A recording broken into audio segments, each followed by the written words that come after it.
semana pasada tuvimos una clase virtual por los feriados de Semana Santa, ¿sí? En donde tratamos los temas relacionados con lo que es el esqueleto de la cabeza.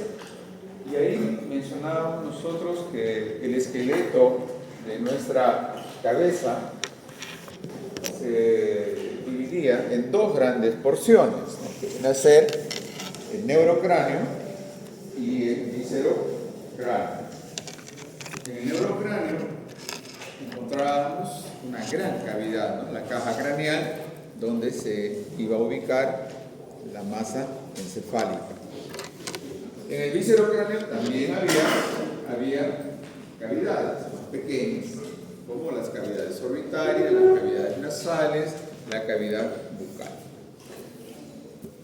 Estas dos grandes partes, el neurocráneo y el viscerocráneo, se articulaban entre sí.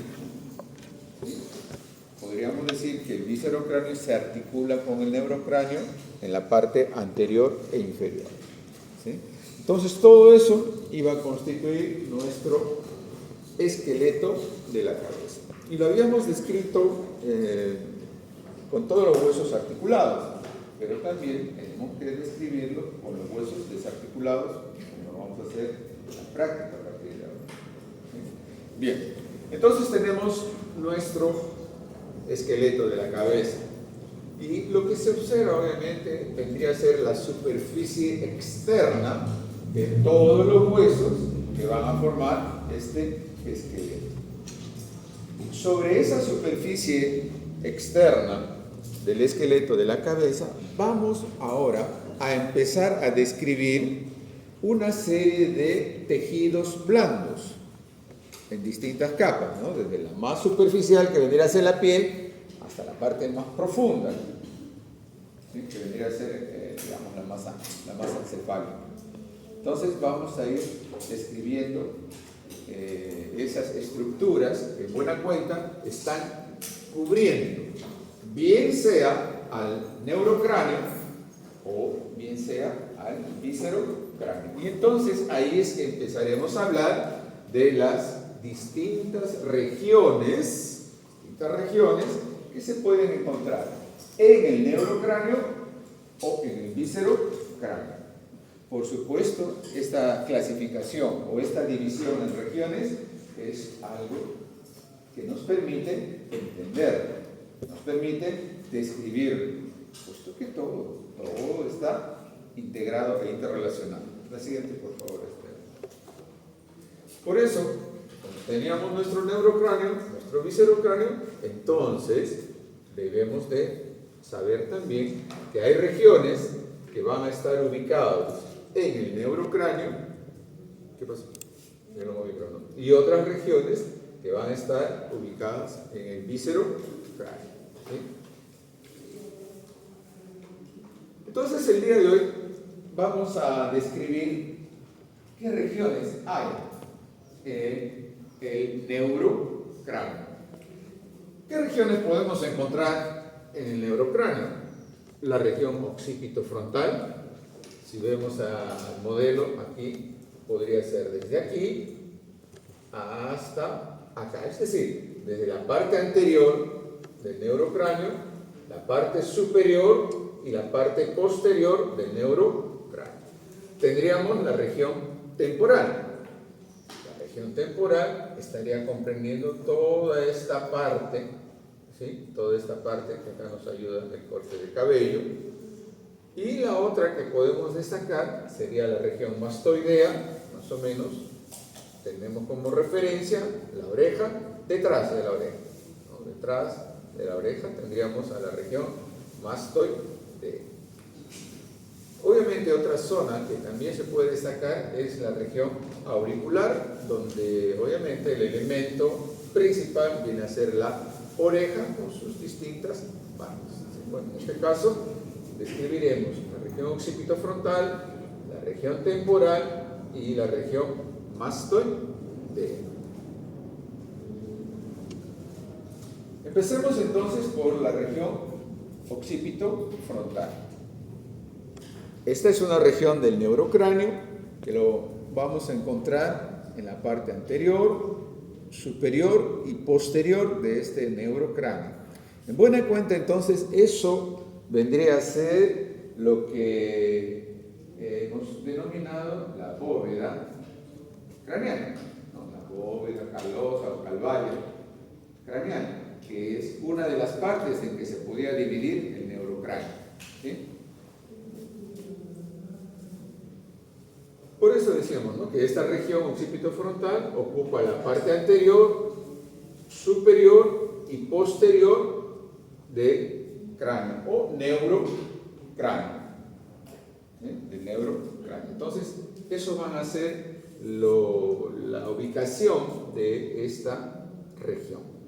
Como podemos ver, entonces, habrá una zona que no tiene pelo, otra zona que sí tiene pelo, aunque en los varones a veces con la edad lo vamos a ir perdiendo. Entonces, ¿qué tenemos que ir estudiando y sabiendo de las regiones? ¿Cuáles son sus límites? ¿No? ¿Cuáles son sus límites? En relación a los límites, generalmente se usan las estructuras óseas para delimitarlos, pero también en otros casos se puede utilizar el tejido blando, y lo más superficial que tenemos es la piel, porque ahí también pueden producirse ciertas marcas que van a ser relativamente permanentes. Esa es la razón por la que se utilizan los límites a las estructuras óseas, porque las estructuras óseas, si bien van a cambiar a lo largo del tiempo, sin embargo, sus elementos, los elementos que hay en los huesos, son más permanentes que los que puede haber a nivel de la piel. Pero, en otros casos, repito, también mencionaremos otras zonas como referentes limítrofes de las regiones. Y eso de forma arbitraria, por costumbre, por hábito, cuando se han descrito desde las primeras descripciones anatómicas, se han ido mencionando. Y siempre hay eso. Por ejemplo, el límite anterior de esta región occipitofrontal lo vamos a encontrar a nivel de la raíz de la nariz y de los arcos superciliares. ¿Se puede ampliar La raíz de la nariz, si nos podemos tocar, vendría a ser más o menos esta parte de acá, ¿sí? ¿Y qué estructuras vamos a encontrar ahí? El hueso frontal, la porción nasal del hueso frontal. Vamos a encontrar a estos dos huesos de acá, que son los huesos nasales. Y también vamos a encontrar a esta parte del hueso maxilar. Bueno, acá estamos viendo un lado y el otro estaría por el otro. Entonces, todas esas estructuras óseas van a estar constituyendo lo que se llama la raíz de la nariz. Y en buena cuenta, aquí hay una sutura y hay un punto craniométrico que es el naso. Recuerden que aquí teníamos a la glabela y luego hacia un lado y hacia el otro lado un relieve romo que se relaciona con nuestras cejas, los arcos superciliares. Entonces, esos elementos óseos tendríamos como límite anterior de esta región occipitofrontal. Ahora, si nos vamos hacia la parte posterior, el límite posterior sería la eminencia occipital externa y la línea nucal superior. Entonces, ¿dónde vamos a encontrar eso? En el hueso occipital. Entonces, esta imagen posterior, la escama del occipital, y aquí tendríamos a esta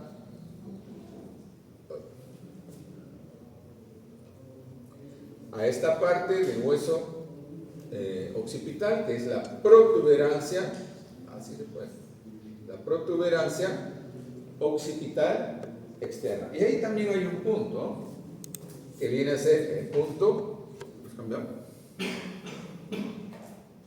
que viene a ser el punto íneo.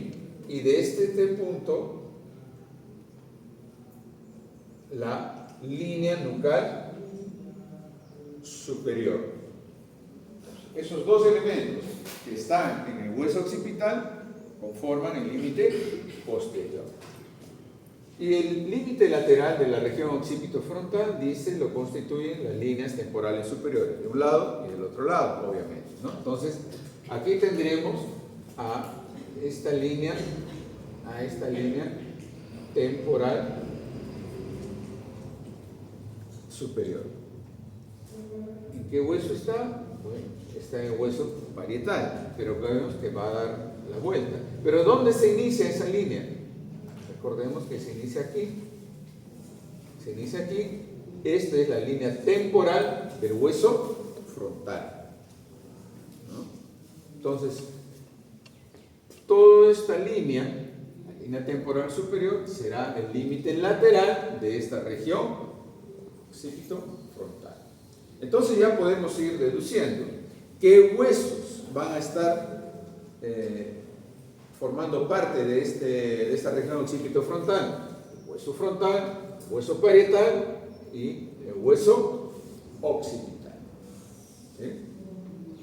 Entonces, esos son los límites. Ahora, para una forma de describir es justamente describir las estructuras anatómicas por planos. Generalmente se hace desde la superficie hacia la profundidad. ¿Sí? Oye, ¿cómo se borra esto? Limpiar. ¿Sí?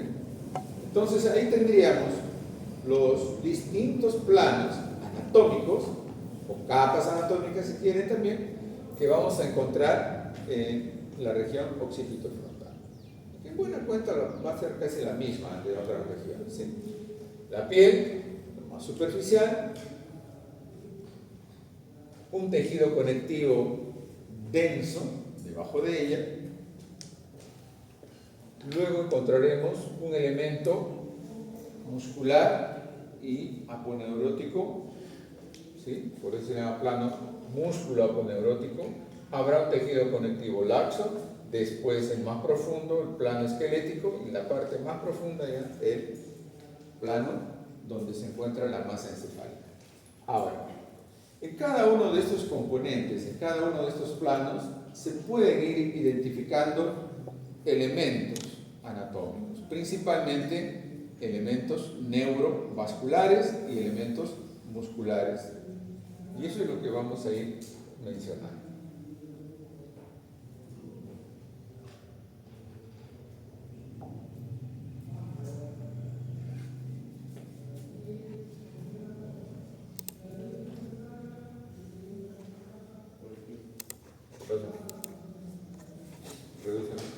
Pasa a la siguiente. Entonces, a ver, la piel. Primer plano, plano más superficial. ¿Cómo es la piel que vamos a encontrar en la región occipitofrontal? Entonces, recordemos la parte anterior, superior y posterior. Entonces, vamos a encontrar, digamos que la piel tiene una zona que no hay pelo, que vendría a ser la zona lampiña, la parte anterior. ¿Cómo solemos denominar a esta parte? ¿Cómo solemos denominar a esta zona? Normalmente, ¿cómo le decimos? La frente, ¿no? Muy bien. Entonces, la parte anterior está cubriendo la escama del frontal, entonces es una zona carente de pelo. Pero la parte superior y la parte posterior sí va a contener folículos pilosos. Bueno, repito que en los hombres, la parte superior generalmente, muchas veces se pierde, ¿no? La calvicie. Pero generalmente hay folículos pilosos. Entonces, a esta parte donde hay folículos pilosos se le suele también llamar el cuero cabelludo, ¿no? El cuero cabelludo. Entonces, hay folículos pilosos. Pero además también vamos a encontrar que hay glándulas sebáceas, ¿no? Y glándulas sudoríparas. Entonces, cuando hacemos deporte, sudamos. Nos damos la cabeza, está mojada mi cabeza, es sudor. La actividad de las glándulas sudoríparas. Igual la secreción de las glándulas sebáceas, también su sustancia forma una capa grasosa en esta parte.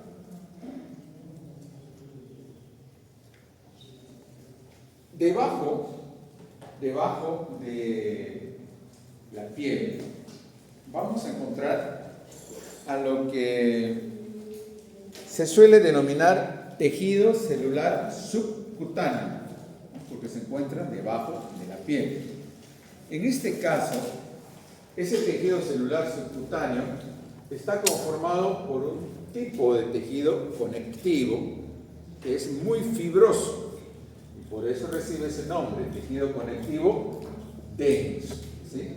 El tejido conectivo denso. Ahora, en este tejido conectivo denso de la región occipitofrontal, como contiene una gran cantidad de fibras, ¿sí? Y además también contiene una serie de elementos vasculares y nerviosos, a los cuales se les considera superficiales, ¿no? Este tejido conectivo y estos elementos neurovasculares que están en ese tejido conectivo van a tener una cierta característica. No sé si alguien ha visto que alguien se haya roto la cabeza, decimos, ¿sí? Una característica clínica es la profusa hemorragia. ¿Sí? Entonces, a veces nos podemos asustar por la gran cantidad de sangre que puede estar saliendo a nivel de la cabeza. ¿Y eso por qué ocurre? Porque estos vasos y estos nervios que están dentro de este tejido conectivo, cuando se produce la ruptura de ellos, generalmente se mantienen abiertos, mientras que en otros lugares las arterias o venas que puedan ser laceradas colapsan y se cierran, y mucho más si se presionan. En cambio acá, como están discurriendo dentro de este tejido conectivo denso, que es bastante fibroso, entonces se mantienen abiertos. Por lo tanto, hay una profusa sangrado, una hemorragia. Entonces igual hay que comprimirlo, pero con más fuerza y con más tiempo. Entonces, vamos a encontrar, fíjense, una serie de elementos que para poder orientarnos, recordemos que vamos de adelante hacia atrás en la región occipitofrontal, pues habrán elementos neurovasculares que están en la parte anterior, otros que están más en la parte superior y lateral, y otros en la parte posterior. Y ahí los he mencionado. Entonces, por ejemplo, arterias que encontramos que van a estar irrigando la región occipitofrontal. Si hablamos de la parte anterior, que vendría hacia la frente, vamos a encontrar a la arteria supratroclear. Estas dos de acá son las que están más, digamos, más cerca de la raíz de la nariz, en posición medial. Y lateral vamos a encontrar a esta otra arteria, que son las arterias supraorbitales. Recordemos que un elemento anatómico que mencionábamos en relación con el reborde supraorbitario era la escotadura o el agujero supraorbitario. Justamente estos elementos, en este caso la arteria, pero también estará el nervio y la vena, está pasando por él. Entonces, medialmente la arteria supratroclear y lateralmente la arteria supraorbitaria están irrigando la frente, llamémoslo así, la parte anterior de la región occipitofrontal. Y estas dos arterias son ramas de la arteria oftálmica. Y esta arteria oftálmica, a su vez, es una rama de la arteria carótida interna. Si nos vamos hacia la parte lateral, en la parte lateral vamos a encontrar en la región occipitofrontal las partes terminales de la arteria temporal superficial.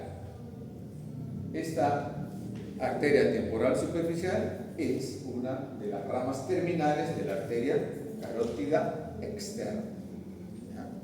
Entonces ya vamos nombrando a la arteria carótida interna por un lado y a la arteria carótida externa por el otro lado. Y en la parte posterior, en la parte lateral también está esta arteria, que es la arteria llamada auricular posterior. ¿Sí? Esta arteria auricular posterior es una rama también de la arteria carótida externa. ¿Sí?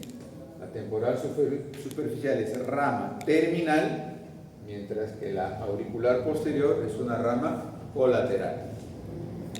En la parte posterior tendríamos a la arteria occipital, que va obviamente a ligar la parte posterior de la región occipito-frontal.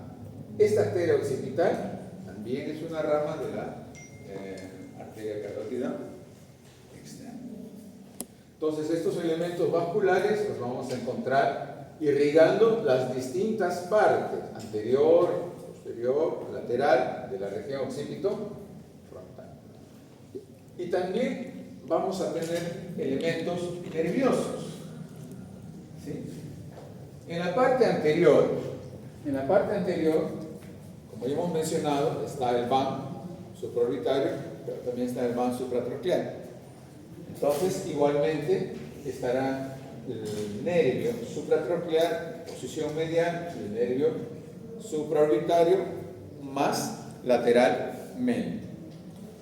Estos nervios supratroqueales, supraorbitaria, son ramas del nervio oftálmico, del quinto uno. ¿Sí?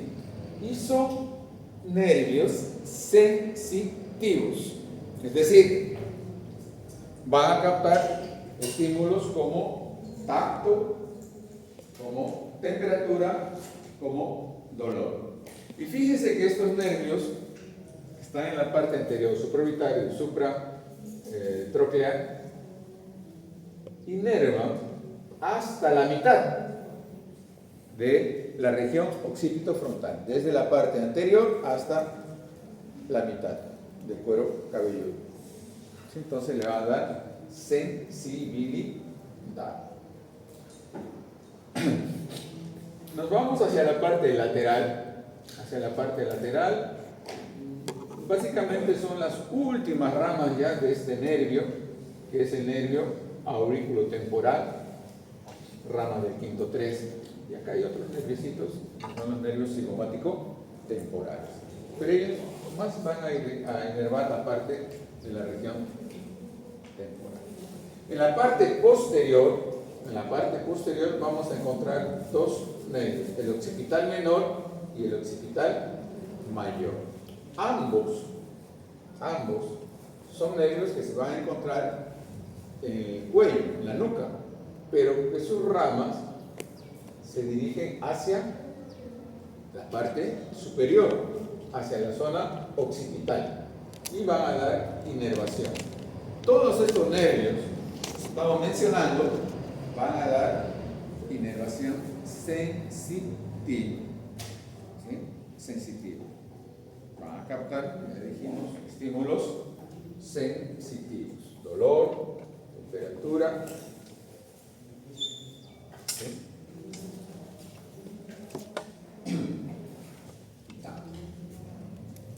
Bien. La piel, tejido celular, subcutáneo, con todos esos elementos vasculares y nerviosos que hemos ido mencionando. Y debajo de este tejido celular subcutáneo vamos a encontrar a lo que se considera el plano músculo aponeurótico. Y aquí vamos a encontrar nosotros a un músculo que está formado por dos vientres. Se dice entonces que es un músculo digástrico. Tiene un vientre anterior, el vientre frontal, tiene un vientre posterior, el vientre occipital. Y entre ambos vientres, conectándolos, hay un tejido conectivo denso que se conoce como fascia o aponeurosis epicraneal, o también llamada, como está acá, galia, su nombre, digamos, clásico. ¿Sí? Entonces es la fascia o aponeurosis epicraneal, que estaría en todo caso cubriendo la parte superior del neurocráneo, de la bóveda craneal. Entonces, este es el músculo que vamos a tener aquí. Y como su nombre lo indica, destaca su origen y su inserción, músculo occipito frontal. La parte anterior, la porción frontal, se origina en el borde anterior de la aponeurosis epicraneal. ¿Y dónde se va a insertar? Se va a insertar en la piel, en la parte profunda de la piel que está en la zona de los arcos superciliares. ¿Sí? Entonces, si este es el origen, o sea, la parte fija, la inserción es la parte móvil. De tal manera que cuando se contrae principalmente esa parte, ¿qué es lo que va a ocurrir en la frente? A nivel de la piel, pues se van a formar esas líneas horizontales. Y eso, bueno, generalmente ocurre, dice, cuando nos sorprendemos de algo. Nos sorprendemos de algo, elevamos las cejas y se forman esas líneas transversales a nivel de la piel. En el otro lado tenemos el vientre posterior. El vientre posterior se va a originar en la línea nucal superior. ¿Y dónde se va a insertar? A nivel del borde posterior de la aponeurosis epicraneal. Por lo tanto, este músculo cuando se contrae ayuda también a levantar y a desplazar hacia atrás a este músculo occipito frontal, ¿no? Aumentando esta inserción. Entonces, aquí más o menos, la parte anterior, vientre frontal, parte posterior, el vientre occipital, y entre ellos esta gruesa capa de tejido conectivo denso que viene a ser la fascia o aponeurosis epicraneal. Ahora, este músculo, si les preguntásemos quién lo inerva, ¿qué dirían? ¿Quién lo inerva?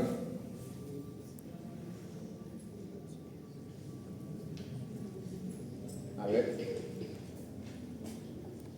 lo va a inervar el nervio facial. Entonces, como dato, todos los músculos de nuestra expresión facial que nos permiten mostrar nuestras emociones, todos esos músculos van a estar inervados por ramas del nervio facial. En grueso, el nervio facial.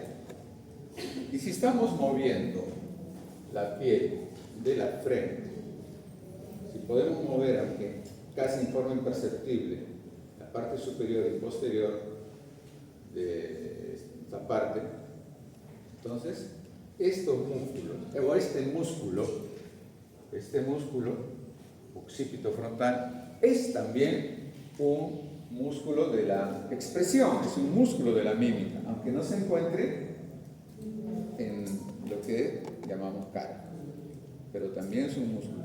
Y por lo tanto, repito, va a estar inervado por el nervio facial. ¿Sí? El plano esquelético, ya lo hemos mencionado, lo va a constituir en la parte anterior el hueso frontal, la escama frontal, en la parte superior los parietales, específicamente la parte superior de estos huesos parietales, y en la parte posterior vamos a tener al hueso occipital, específicamente la escama del occipital. Y en el plano más profundo ya nos encontraríamos con la masa encefálica, o sea, dentro de nuestra cavidad craneal. Bueno, tendríamos, lo primero que se ve es la meninges. Y de la meninges, la dura madre. Y ya, por debajo de la dura madre, encontraríamos a la masa encefálica. Y la masa encefálica directamente también está cubierto por una meninges delgadita que viene a ser la pía madre. Entonces, un traumatismo a este nivel puede dañar a esas partes de la masa encefálica. Estaríamos hablando lóbulo frontal, por esta parte estaríamos el lóbulo parietal y más hacia atrás el lóbulo occipital del cerebro. Bueno, ahí había puesto un pequeño videíto relacionado con algún aspecto clínico de la región occipito-frontal.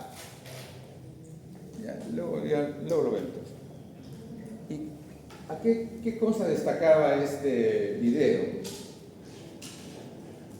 ¿Has tenido alguna vez dolor de cabeza? ¿Y por qué?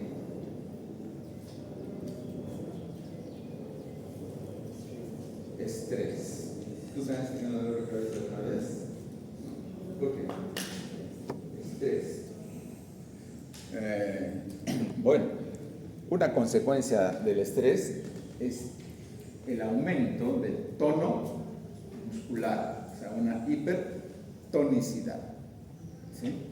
En este caso, ese aumento del tono muscular va a ubicarse justamente en este músculo plano, formado por dos dientes, el occipito frontal. Obviamente también acá tenemos otros músculos, ¿no? Que son los músculos temporales, entonces también participa. Entonces el estrés aumenta esa hipertonicidad y entonces empieza a manifestarse lo que se considera el dolor de cabeza tensional. Y una causa es el aumento del estrés, ¿no? El aumento del estrés. Entonces,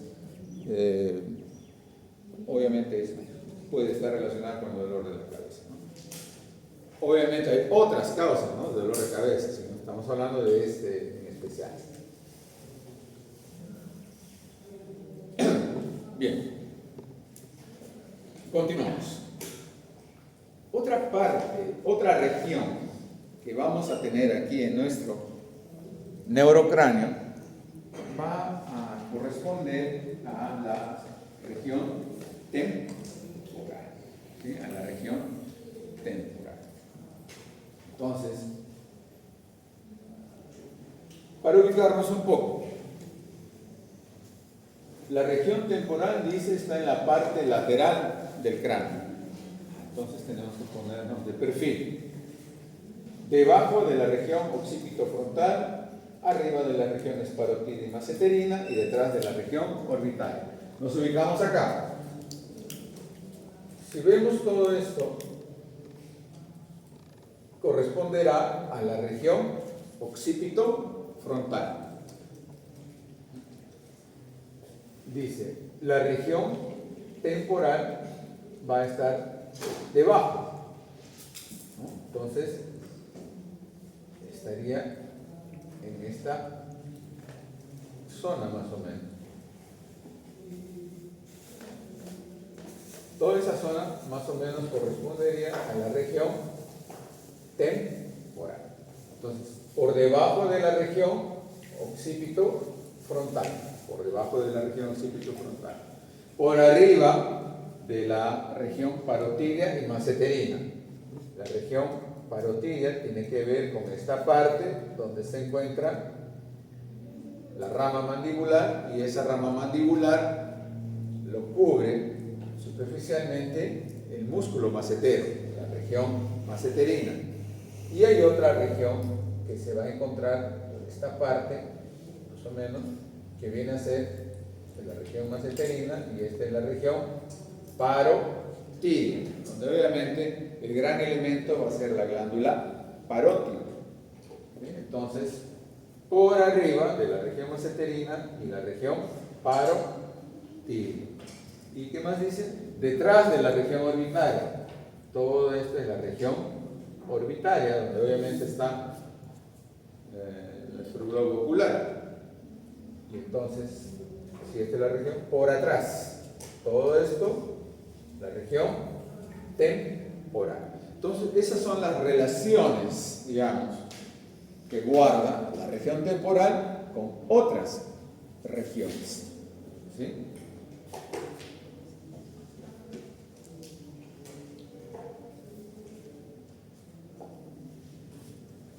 Límites. ¿Cuáles son los límites de esta región temporal? Y los límites también los vamos a encontrar en las estructuras óseas. ¿Sí? En las estructuras óseas. Límite anterior, hueso frontal y cigomático.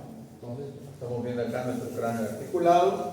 Nos vamos hacia adelante y aquí observamos hueso frontal y el hueso cigomático. Se articulan acá, se articulan formando la articulación fronto-cigomática. Y en especial, ¿qué partes son estas? Son apófisis, ¿no? La apófisis cigomática del frontal, la apófisis frontal del cigomático. Es un enredo, pero es una forma de describir. La parte superior y posterior tenemos a la línea temporal superior, que ya sabemos inicia a nivel de la línea temporal del hueso frontal y se continúa a nivel de la línea temporal superior del hueso parietal. Y hacia la parte inferior, el límite lo va a constituir este arco cigomático, que se forma por la unión de la apófisis cigomática del hueso temporal y esta parte que es la apófisis temporal del cigomático. Para no estar hablando ni de apófisis de uno ni de apófisis del otro, arco, el arco cigomático, y este arco cigomático se continúa hacia atrás con un relieve romo que viene a ser la cresta supramastoidea, por encontrarse por encima de la apófisis mastoides. Entonces todo esto va a delimitar a la región temporal. Y en buena cuenta, todo esto que está delimitando a la región temporal, todo esto se denomina fosa temporal. ¿Sí? La fosa temporal. Entonces, esta fosa temporal, ¿quiénes lo van a formar? El hueso frontal, la superficie temporal del hueso frontal, lo va a formar el hueso parietal, la parte inferior a la línea temporal superior. Lo va a formar el hueso temporal, la escama del temporal. Lo va a formar el hueso esfenoides, la superficie temporal del ala mayor del esfenoides. Entonces, frontal, parietal, temporal, esfenoides. Y todos ellos, recuerden que confluyen en un punto, en una sutura con forma de letra H, que viene a ser el terio. ¿Y qué arteria se relaciona con el terio? Una pregunta. ¿La arteria? La arteria meningia. Las preguntas son fáciles, sencillas, no hay por qué estresarse. Entonces tenemos ahí.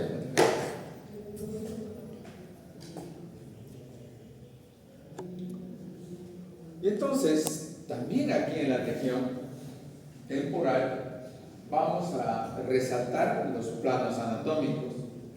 Y en esos planos anatómicos ir mencionando las principales estructuras neurovasculares que vamos a ver. ¿Cuáles serían esos planos? La superficial de la piel, el tejido celular subcutáneo. Aquí después encontraremos una fascia llamada fascia o aponeurosis temporal, el músculo temporal, un plano esquelético que en buena cuenta es lo que ya hemos dicho, la fosa temporal, conformado por esos distintos huesos. Ese es el plano esquelético. Y un plano más profundo que ya nos referimos siempre ahí a la masa encefálica. La piel, muy parecida obviamente a la de la región occipito frontal. También habrá una zona que carece de pelo y una zona posterior llena de pelo. Entonces, fíjense, delimitando la línea temporal del hueso frontal, se continúa con la línea temporal superior. Aquí estaría más o menos el arco cigomático y la cresta, ¿sí? Fíjense, hay una parte anterior que carece de pelo, por eso su descripción es parecida a la de la región occipito frontal, una parte anterior que no tiene pelo en la frente. En este caso, la región temporal, una parte anterior que no tiene pelo, es toda esta zona de acá, a lo que comúnmente le llamamos sien, ¿no? Con S, la sien. Esa es la parte anterior de la región temporal. Y la mayor parte, obviamente, de la región temporal es la zona posterior, donde vamos a encontrar folículos pilosos, además de lo que hay glándulas sebáceas y glándulas sudoríparas. Recuerden que todo lo que tiene pelo, sea de la región occipito frontal, sea de la región temporal, se conoce como el cuero cabelludo.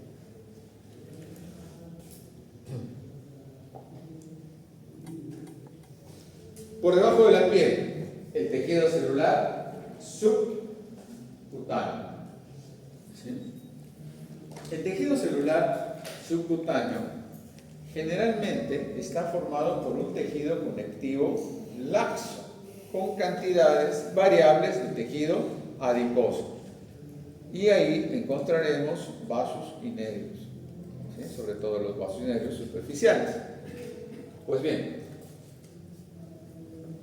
este tejido conectivo que forma el tejido celular subcutáneo, en la parte anterior dice que es un tejido conectivo laxo. Ustedes ya han estudiado histología, embriología y histología, ¿cierto?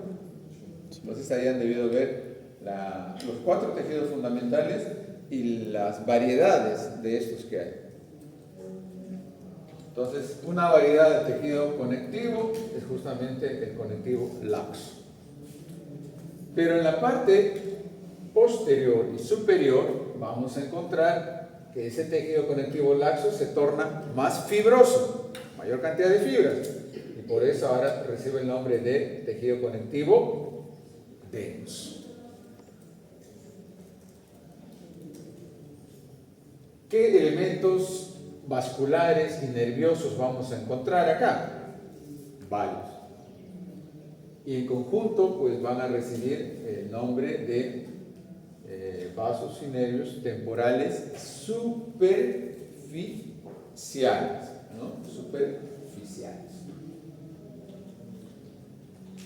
Acá. Bien. Fíjense en estas imágenes.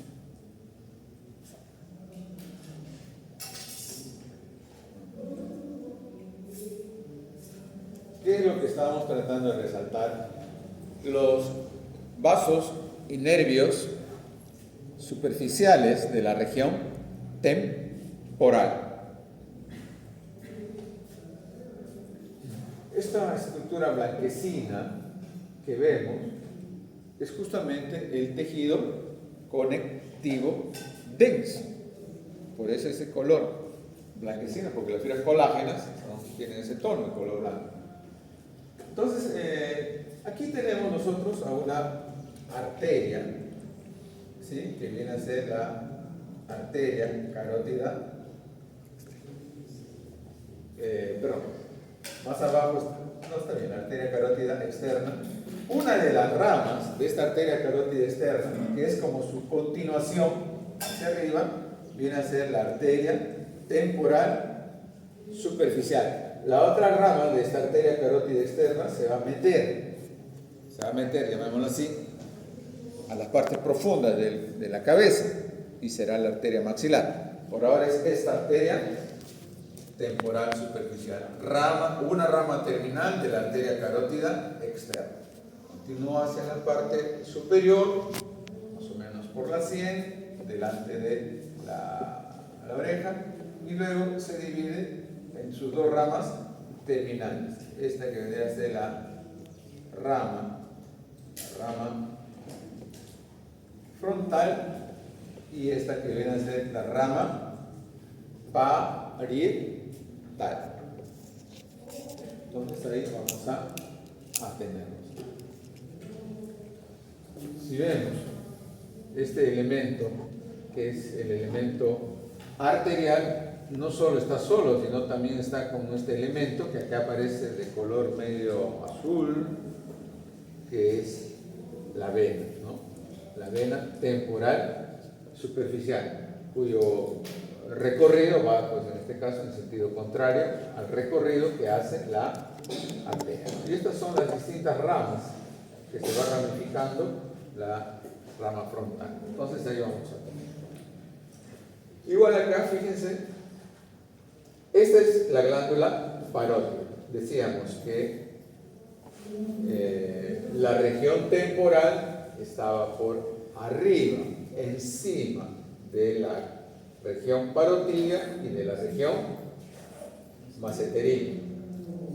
Ahí tenemos a la arteria temporal superficial, la vena, etc. Y vamos a tener, no se ve muy bien, pero por acá también, acá hay tres elementos claves: la vena, la arteria, y vamos a poner por acá al nervio. ¿Sí? Hay un nervio. Es un nervio al cual se le denomina el nervio aurículo temporal. El nervio aurículo temporal. Entonces, esos elementos van a estar constituyendo los vasos y nervios superficiales. Por esta parte donde está la sien, además habrán otros elementos nerviosos importantes, que son los nervios cigomático-temporales. ¿Sí?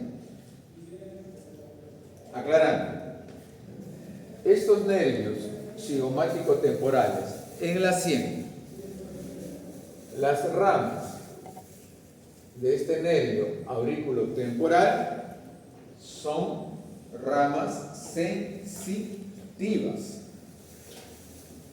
Las ramas o los nervios cigomáticos temporales derivan del quinto 2, el nervio maxilar, mientras que el nervio aurículo temporal deriva del quinto 3, o sea, del nervio mandibular. Con esto vamos ya teniendo una idea de que la inervación sensitiva de estos elementos que están en el neurocráneo lo están dando ramas del quinto par craneal, del trigémino. Y lo mismo va a ser para la cara. Entonces, dos cosas en conclusión. ¿Quién va a inervar a los músculos de la mímica? ¿Qué par craneal? C, facial. ¿Quién va a dar inervación sensitiva a la cara? Y también a estos elementos del neurocráneo que estamos viendo. El trigémino, a través de sus tres ramas principales que va a tener, ¿no? Entonces, que vayan quedando esas ideas ya guardadas.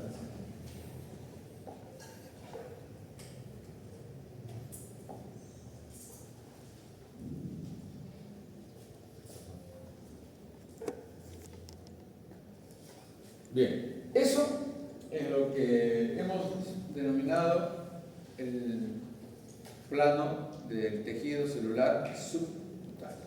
Debajo de ese tejido celular subcutáneo vamos a encontrar lo que se conoce como la aponeurosis o fascia del temporal.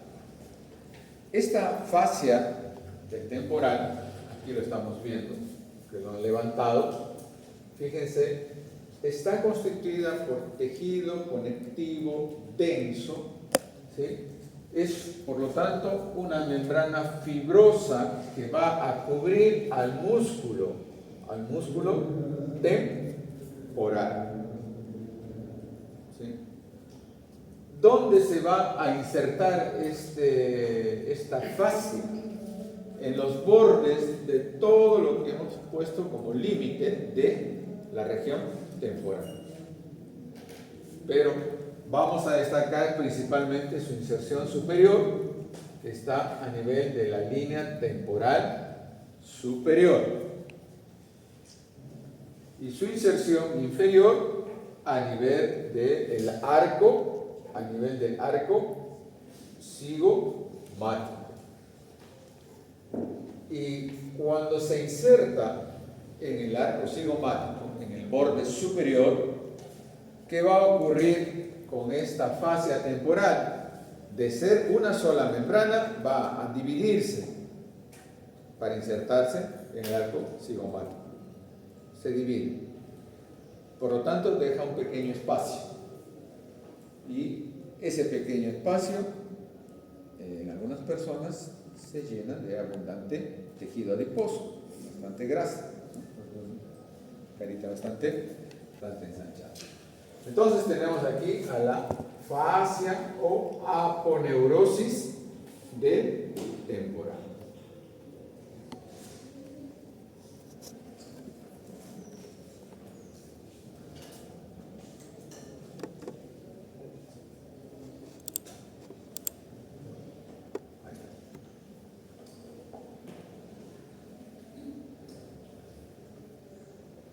Otro plano importante ahora vendría a ser el plano muscular. Y aquí vamos a encontrar a un músculo muy importante que forma parte de los músculos de la masticación, que tienen como finalidad mover la mandíbula para masticar, para hablar, para deglutir, para succionar.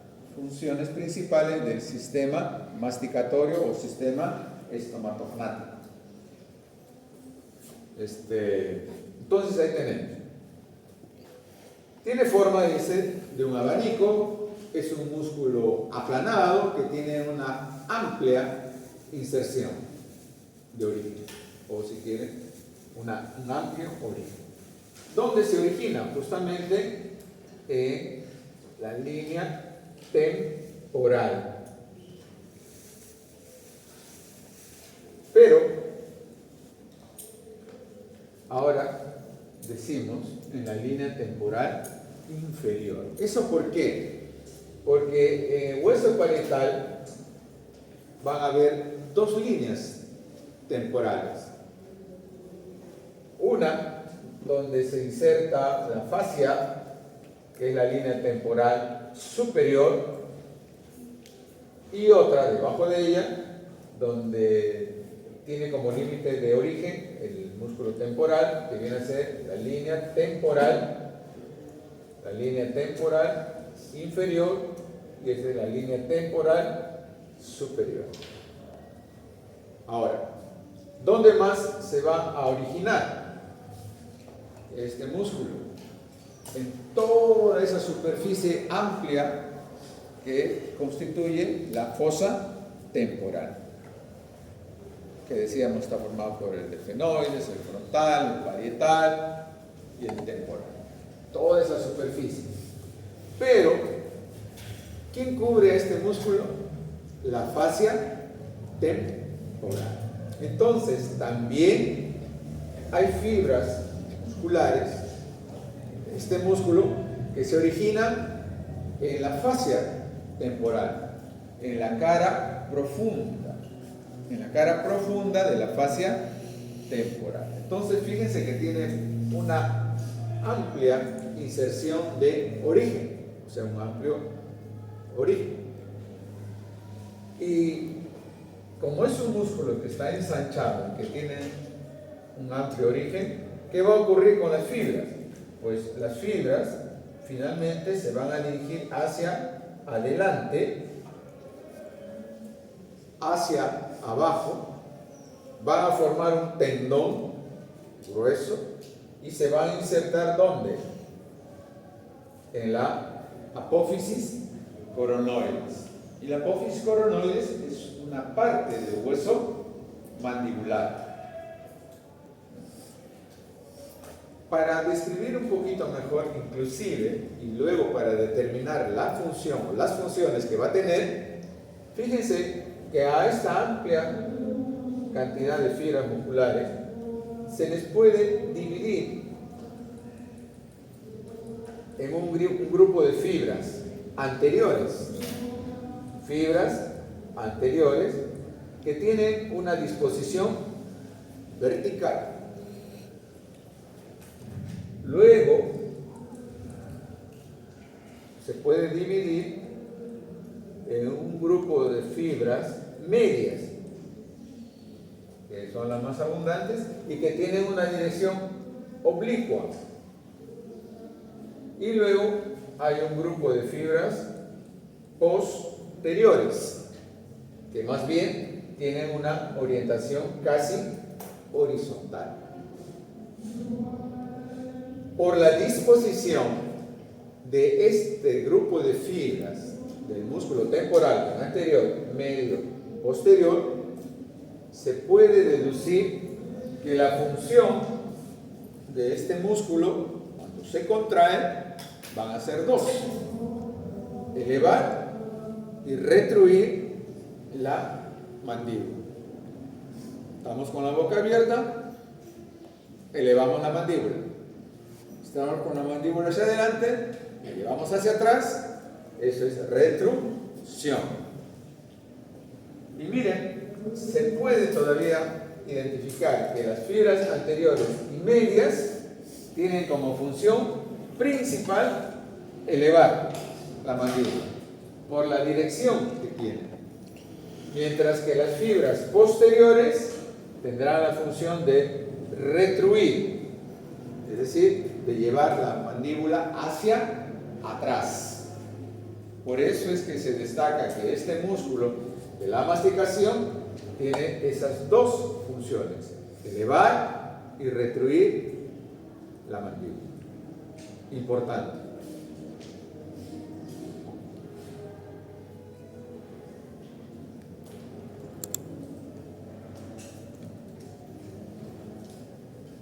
El plano esquelético ya lo hemos mencionado. El plano esquelético va a estar conformado por el hueso frontal, parietal, temporal y el esfenoide, si no nos olvidemos de aquí, del punto P. Todo eso es parte de la fosa temporal y es una superficie, toda esta superficie que brinda justamente origen a este músculo.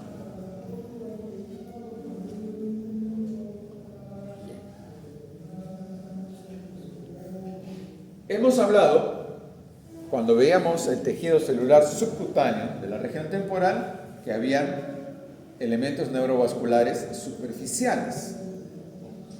Pero también podemos destacar ahora que hay elementos neurovasculares profundos. ¿En dónde se encuentran estos elementos profundos de la región temporal? Se van a encontrar entre la superficie ósea y el músculo temporal, entre la cara profunda del músculo temporal y la superficie ósea. Y es por eso que tanto los vasos como los nervios reciben esa denominación: arteria temporal profunda, o nervios temporales, o nervio temporal profundo. para destacar que estamos hablando de estos elementos que están entre la superficie ósea de la fosa temporal y la cara profunda del músculo temporal. Entonces ahí los vamos a tener. Ahora, veamos este esquema. Esta es la arteria carótida externa. ¿Sí? La arteria carótida externa. Aquí lo vemos. Esta es la arteria carótida externa. Habíamos mencionado que esta arteria carótida externa va a tener dos ramas terminales. Una de ellas es esta de acá, que sigue hacia arriba, la arteria temporal superficial. Esta de acá, la arteria temporal superficial. Y la otra rama, decíamos, se introduce en zonas profundas de nuestra cabeza y viene a ser esta de acá, la arteria maxilar. La arteria maxilar. Viene a ser esta de acá, la arteria maxilar. ¿Por qué destacamos esto? Porque aquí vamos a tener a las arterias temporales profundas, una anterior y otra posterior. Estas dos arterias temporales profundas, anterior y posterior, van a ser ramas colaterales de esta arteria maxilar. Y fíjense desde donde se originan, luego suben y se ubican entre el hueso y el músculo temporal. Por eso son profundas. Ahora, veamos esta arteria de acá, la arteria temporal superficial. Va a tener una rama colateral, esta de acá. A esta se le llamará arteria temporal también profunda, ¿sí? Pero la llamaremos media, la arteria temporal profunda media. Entonces, esta arteria temporal profunda media no se origina de la arteria maxilar, sino de la arteria temporal superficial. De tal manera que se complementa la irrigación. Ahora, acompañando a estas arterias temporales profundas están los nervios temporales profundos. Fíjense acá de color amarillito tenemos a uno y a otro. ¿Sí? Nervio temporal profundo anterior, nervio temporal profundo posterior. Y aquí tenemos esto de acá. ¿Sí? Ahí tenemos eso de acá. ¿Y qué cosa es eso? ¿Qué cosa pasa por el agujero oval? El nervio mandibular. El quinto, 3. El nervio mandibular. La tercera rama del nervio trigémino, ¿no? El quinto, 3, el nervio mandibular. Y justamente, fíjense, una de las ramas de este nervio mandibular vienen a ser los nervios temporales profundos. Los nervios temporales profundos, anterior y posterior. Entonces, estos nervios temporales profundos, ¿a quién van a inervar? Al músculo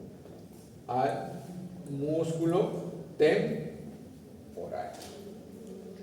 ¿Sí? Al músculo temporal. Entonces, cuando hablemos de inervación, distingamos inervación motora para los músculos e inervación sensitiva para la piel y para las mucosas.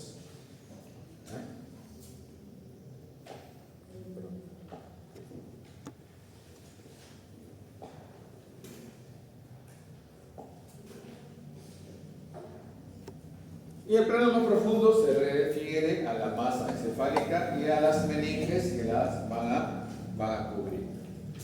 En este caso, pues se va a relacionar con el lóbulo el lóbulo temporal. Este es el lóbulo temporal. ¿Qué hora es Edu? 8:20. 8:20. 8:20. ¿Se podrá ver esto? ¿Lo puedo poner? A ver, sale. Era para ver un aspecto clínico relacionado con esta región temporal. ¿Pero esto tiene internet? No. Sí, tiene. En la mañana puse algo, sí se ve.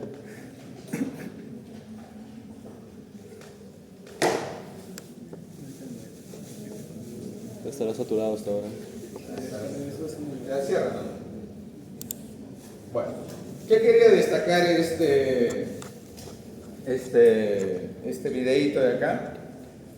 La relación que el punto terio guarda internamente con la arteria meningia media. ¿Sí? Porque justamente esta parte donde está el terio, donde confluyen los huesos que forman la fosa temporal, es delgada y frágil. Por lo tanto, golpes a este nivel pueden fracturar a los huesos y los huesos a su vez dañar a la arteria meningia media, produciéndose entonces una hemorragia interna que, como está encima de la dura madre de la meninges, se dice que va a ser una hemorragia epidural. Y la hemorragia a este nivel se va a ir acumulando, ¿no? Va a ir acumulando, aumentando, y lo que hace va a ser presionar justamente al lóbulo temporal, con el cual se relaciona la zona temporal. Y es una situación muchas veces de vida o muerte. ¿Sí? Si no se drena ese hematoma epidural, la persona puede fallecer. Puede fallecer. Pero aquí hay algo importante a tener en consideración también. Una persona que puede haber sufrido un traumatismo a este nivel, haber perdido el conocimiento y luego recuperarse. ¿Está bien? Sí, no pasa nada, no, pero no te preocupes, pues, está tranquilo todo. Y digamos que la persona continúa haciendo sus actividades. Pero internamente ya se está produciendo la hemorragia que puede ocasionar este hematoma epidural. Por eso, una persona que tiene este tipo de traumatismos a nivel de la región temporal y se sospecha de fractura, se debe sospechar también de un probable hematoma epidural. Entonces, observación.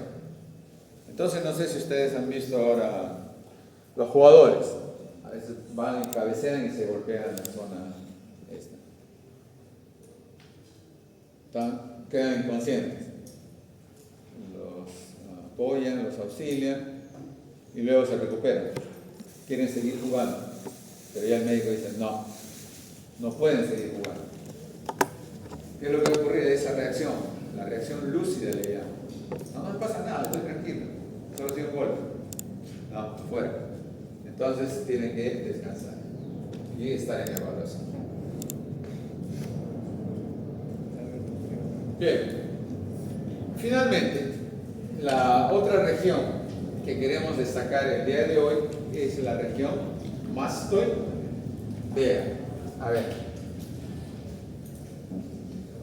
La región mastoidea está situada en la parte lateral, inferior y posterior del cráneo, detrás de la oreja. Entonces, nuestro referente va a ser la oreja. Entonces, está situado detrás de la oreja. La parte lateral, inferior.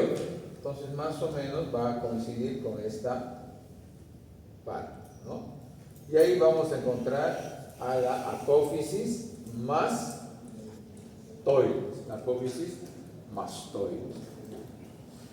Pero esta apófisis mastoides es parte del hueso temporal, no es un hueso individual, es una parte de este hueso, que es el hueso temporal. Entonces, vamos a encontrarlo ahí. Y si uno levanta la orejita hacia adelante, se puede ver que hay una parte anterior sin pelo y otra parte posterior con pelo, parecido a lo que describíamos en las otras regiones. Los límites están también en relación con las superficies óseas. Entonces, el límite superior dice cresta supramastoidea. La cresta supramastoidea es esta elevación roma que se continúa hacia arriba con la línea temporal superior, que dijimos inicia a nivel del hueso. Entonces, esta es la cresta supramastoidea, el límite superior. El límite inferior viene a ser esta punta, que es el vértice de la apófisis mastoides.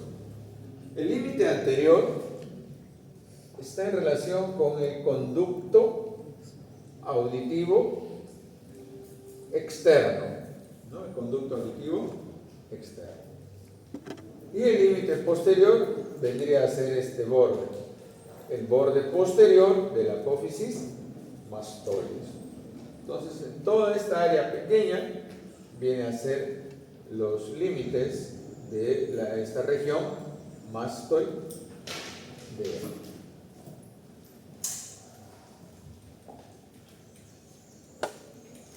¿Qué vamos a encontrar? Planos, la piel, tejido celular subcutáneo, un plano músculo aponeurótico y un plano esquelético. Es la apófisis mastoide. La piel, ya dijimos, hay una parte anterior que no tiene pelos y otra parte posterior que sí va a tener pelo. Eso es parte también del cuero cabelludo.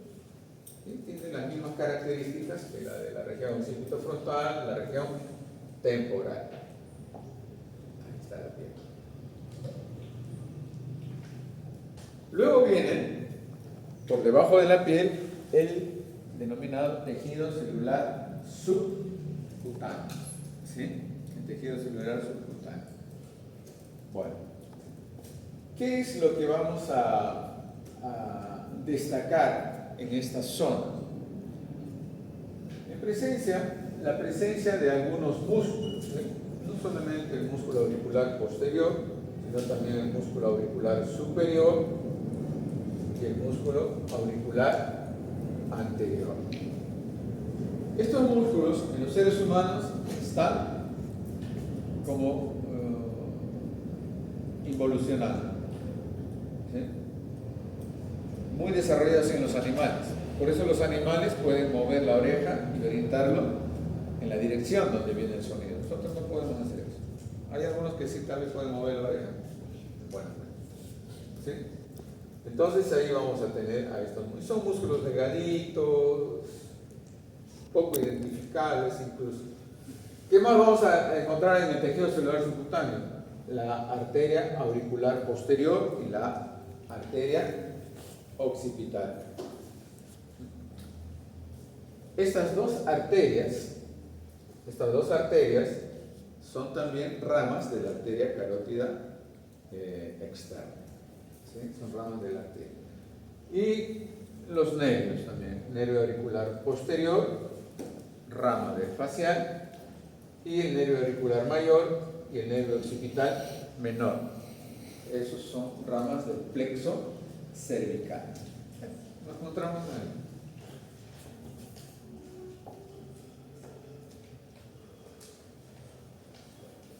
Muy bien. Entonces, arterias. ¿Qué dijimos? La arteria auricular posterior y la arteria occipital. Y decíamos que eran ramas de esta arteria de aquí, que es la arteria carótida externa. Entonces aquí vamos a tener estas ramas, ¿no? Miren, la arteria, esta es la arteria occipital y esta de acá es la arteria auricular posterior, son ramas. Y fíjense que ambas se están dirigiendo hacia la región donde está la apófisis mastoides, ¿no? La apófisis mastoides. Si queremos ver acá un poco, tendríamos aquí a ver, para orientarnos. Este sería el borde posterior de la rama. Este es el músculo macetero cubriendo a la rama, ¿sí? Esta es la arteria carótida externa, esta es la arteria carótida interna, esta es la zona en que se van a dividir. Y justamente ahí es donde vamos a tener a estas dos arterias, la arteria occipital y por aquí a la arteria auricular posterior, ambas dirigiéndose hacia la zona de la región mastoidea. Ahora,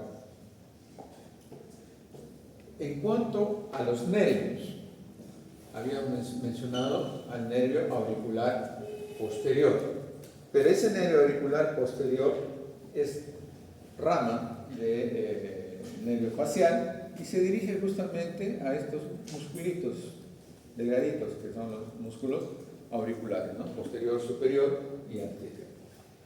Y luego habíamos mencionado a otros dos nervios, estos dos nervios, el nervio occipital menor y el nervio auricular mayor, que están acá, ¿no? En este esquema. El nervio auricular mayor hacia la parte anterior, el nervio occipital menor hacia la parte posterior. Estos nervios se originan de un plexo. Todo esto que vemos aquí, color amarillo, son ramas del plexo cervical. ¿Sí? Ramas del plexo cervical que se van a encontrar a ese nivel. Entonces, esas ramas, una se dirige hacia arriba y hacia adelante de la oreja, la auricular mayor, y otra se dirige hacia arriba y hacia atrás de la oreja, el occipital menor. Son nervios sensitivos. Son nervios sensitivos.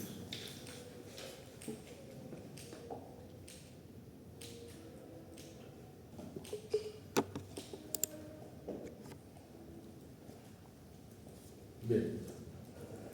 Luego de ese plano, vamos a encontrar al otro plano, que es el plano muscular principalmente, ¿sí? ¿Y eso por qué? Porque a nivel de la apófisis mastoides, ¿sí?, en su superficie externa, pero también en su superficie interna, donde está el surco digástrico, hay una serie de músculos que se van a insertar ahí. Por ejemplo, el músculo esternocleidomastoideo, el músculo esplenio de la cabeza, el músculo longísimo de la cabeza.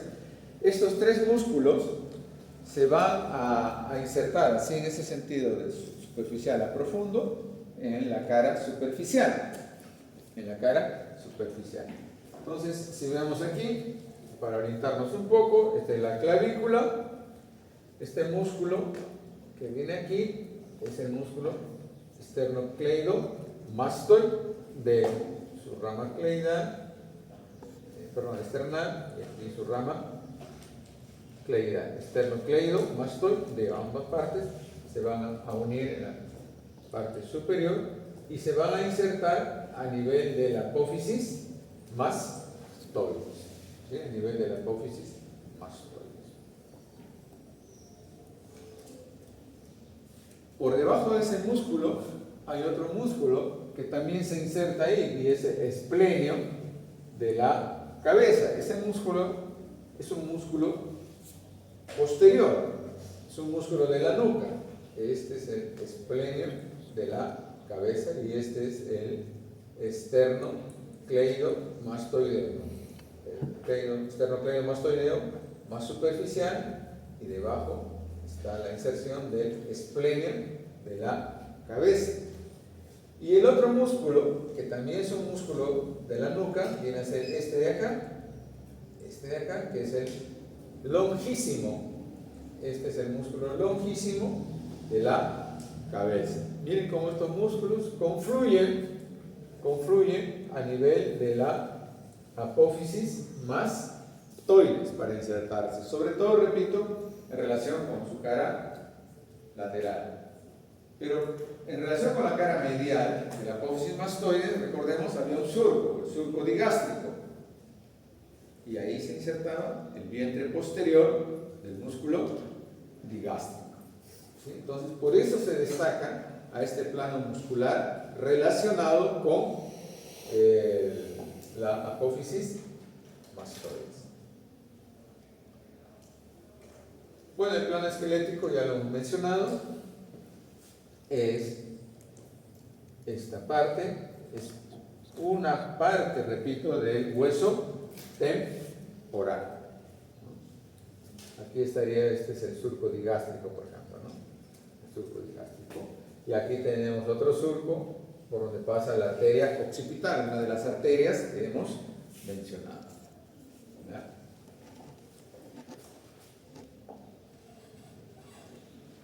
Muy bien. Entonces, con esto estamos terminando esta parte relacionada con lo que son las regiones del cráneo, ¿no? En algunos textos también van a encontrar que incluye la región del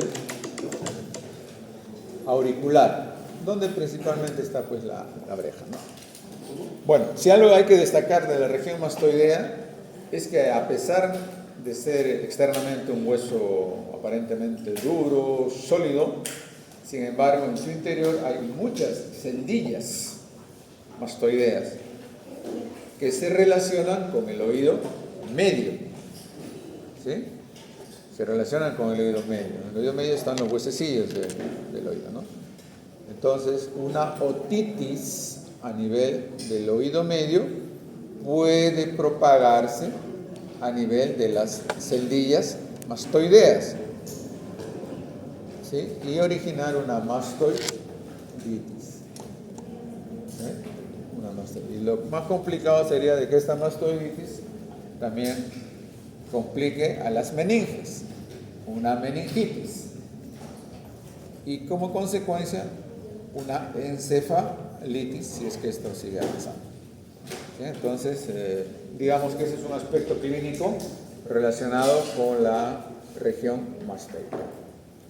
Muy bien. Si hubiese alguna pregunta, algún comentario, alguna opinión, si no, damos por concluida la clase y a las 9 para entrar a la práctica, ¿sí?